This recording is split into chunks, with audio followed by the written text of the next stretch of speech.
I had read all the books, gone to sales training, Six Sigma, done them all. They told us what we were supposed to do, Right. but didn't explain to us what that actually meant.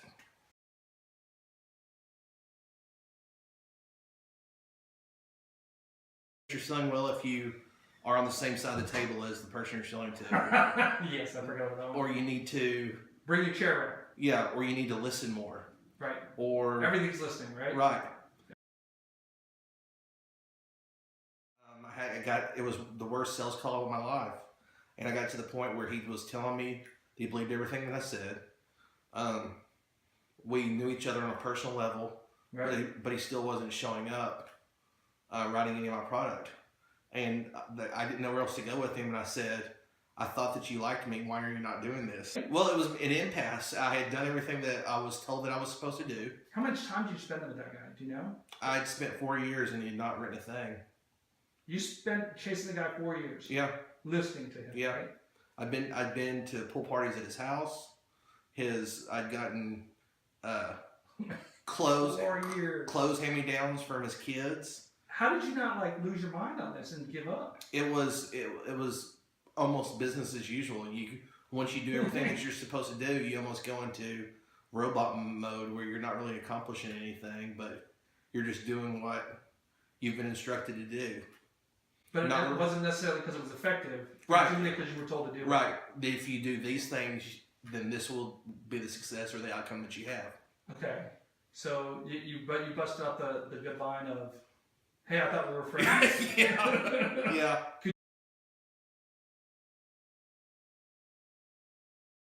you imagine doing that today? No. Instead, I would be able to. I now do something that I used to sell. I used to tell aggressively. And you used to tell aggressively? I used to tell aggressively. That's so funny. I've never heard it phrased like that. Which meant that I would go in and I would give factual statements that I assumed would lead to sales. Right. And then I got a little bit better and I learned how to sell aggressively, which means that your ABC always be closing. Right. And then I realized... That make you feel better when you were doing that?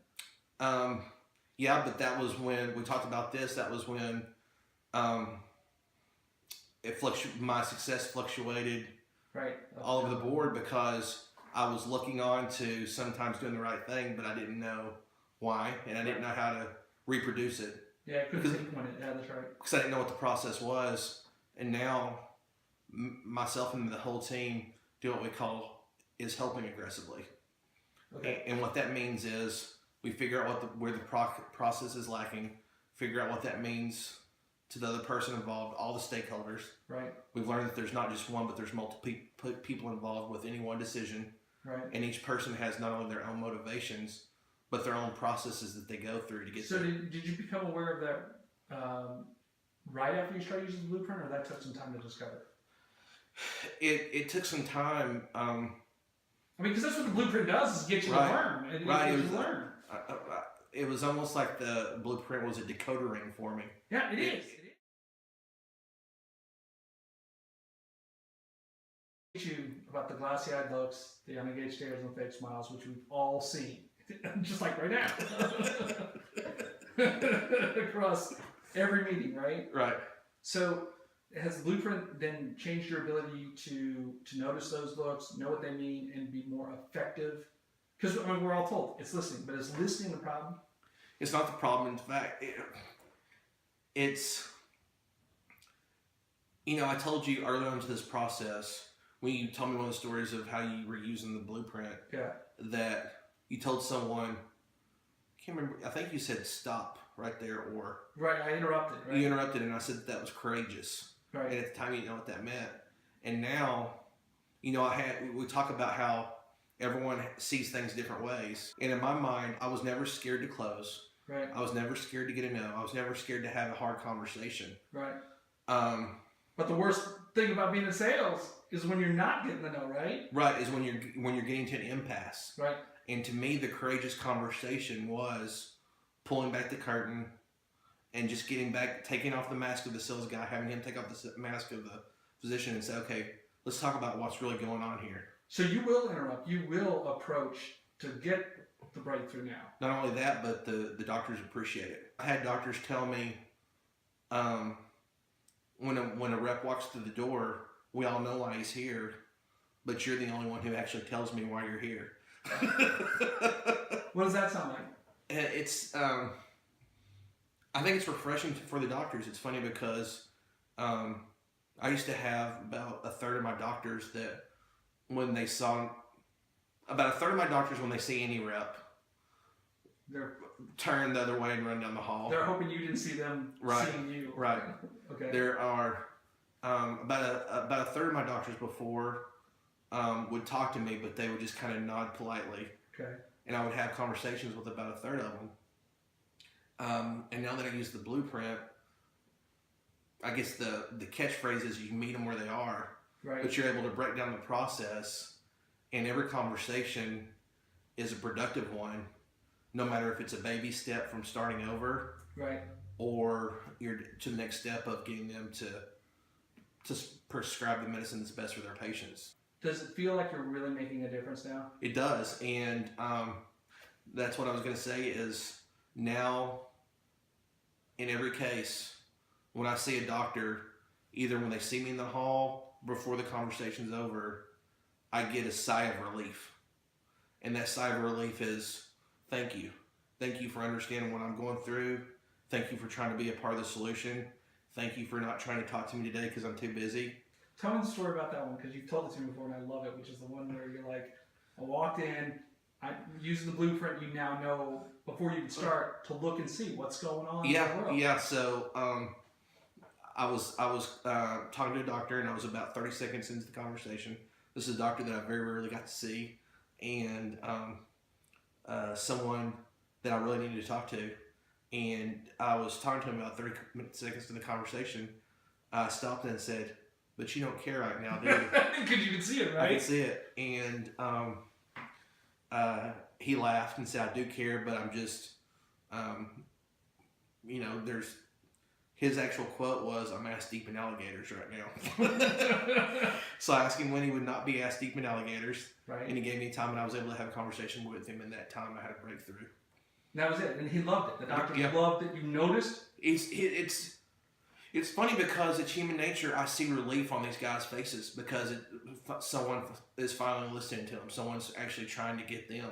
So you could tell you're being heard and understood, and they're feeling heard and understood. Yeah, and it's not hard anymore. It actually becomes a relief to not only yourself but the other person.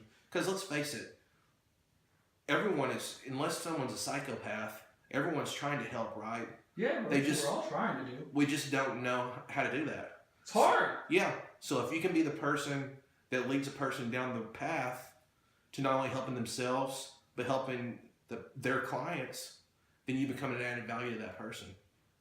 Do you think it's groundbreaking what the blueprint has done for you? I think it is because I think one of the things that I told you before is sometimes I felt fake, like I was trying to act like.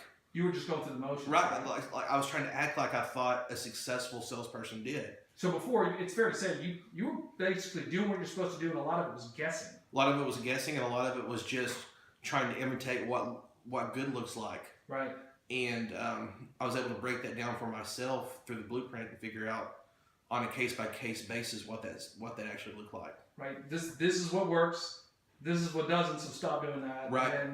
And you understood why. And sometimes I also learned through the blueprint that sometimes the blueprint. I'll edit that. You're promoting new boss, probably not. I did get promoted. Oh, you did? Yeah. I also won Circle of Excellence last year. You did? Mm-hmm. Is that? Yeah, I saw that you were ranked 25. So before the blueprint, you were what? Do you know? I had won an area before. What's area mean? Just Texas, Dallas? It means it's probably top 15% of the company. Okay. But national CEO is top 4% of the company. So you run, that's called national CEO? So, go in there, he loves me, we talk golf, tells me about the good old days, but I never sell him anything. So I'm in the process with my boss, doing the thing that you do with your boss, where you go from the beginning to the end, sell them, close them on something. I get to the close, and he goes, I can do that. Okay. And my boss is about to leave because that's where it usually goes. Okay. He's happy. The conversation's over. Right. I go, based on the way you said that, the look on your face, you either don't believe me or don't care. Okay. The boss or the doctor? The doctor. Okay. He smiled real big and he goes, I really don't give And I go, so my boss got scared. Okay. And you called him out on it. Yeah, and I go, you saw it. You saw it when and he was legit, right? And I said, why don't you care? And he goes, there is so much stuff going on. So many stakeholders pulling me in so many different directions. Right, so many reps coming in here. Right. I made the decision that unless it helps my patients and I can see what would help them today, right, I don't care. Okay. So I said, can I tell you a reason why this will help your patients today? Okay. He said yes. I told him a reason. He goes, now that makes sense. Okay. And I said, on the last thing, remember he had told me, unless it was specifically going to help his patients, he didn't. I go, last thing, I know you want to know about coverage. With this card, it's going to cost your patients $15. Okay. To which he replied, smiled again because now I'm back in rep mode. Okay. So he's back in doctor versus rep mode. Okay. And he goes, what is it? What is 5 versus 5? Yeah. He goes, doesn't your competition have the same card? And I said, honestly, doctor, I don't give a What did he say? He laughed and gave me a high five. Really? That's awesome, man. That you feel free enough. Yeah. Your boss there. Yes. Yeah. What did he do? He laughed his ass off. He said that was one of the best calls I've ever had. He's ever seen. So, are you sharing this with people that you work with? I hope so. I hope it's making your whole team better. Yeah, I'm trying. I mean, I'm sure you're not sitting there going, and there's the blueprint and all that. But I'm not, and it's still, there's still, every time you talk to someone, there's still a lot of decoding involved. Right. There's like lots of conversations of, I mean, even you and I had those conversations. When you say this, what does that mean? Just now. Right. 5 minutes ago. Right. So I had a meeting today at 3:30 with my team. And I would say something, and they would say, okay, when you say this, what does that look like? Okay. So you step them through and make sure that they're asking you when they break down. But it's almost refreshing because we almost, when I talk about patronizing the doctors, it's because the doctors don't want to unless they really trust you, they don't want to let their guard down to let you know what they don't know. And that's how it is with almost anybody. No, it's basic human 101, yeah. It's so... No one wants to look vulnerable. No. You can't allow yourself. But if you trust someone and you feel comfortable being vulnerable around them, whether or not it's a client, someone on the client staff, or someone on your sales team, if you actually are able to have those conversations at a human level, using techniques from the blueprint, then it's actually everyone involved is relieved. Okay, so you're national CEO level 4 now? Is that what you're... It's top 4%. So you went from top 25% right to top 4%. Right. And the main difference would you attribute to the fact that what the blueprint can do for you? I think so. I think that... I don't want to take away that you were already a good salesperson. Yeah. I guess I'm trying to get at. This took you to the... Because I want other people who are good salespeople to realize this could add... This takes you to the next 4%. Yeah, I think that why it's so powerful is because, like we talked about before, everyone. I mean, you and I discussed how this applies to coaching in sports too. Yes. Just like a little kid, a 9-year-old kid who's on a select team. Right. There is no doubt in anyone's mind that they're trying to do their best. That's why they get up when all the other kids are playing video games and go to a practice. There's no doubt that the coach who takes time from his family and his job to coach kids for free is their heart is in the right place. Right. They want to see the kids succeed. Right. But yet time and time again that doesn't happen. Right. A salesperson, they're not at odds with the doctor that they're trying to help. The staff member that's on the doctor's team is not at odds with that doctor. Right. Everyone is trying to just find their way in this world and figure out how they can be part of the solution. And I think the key is we're trying. Right.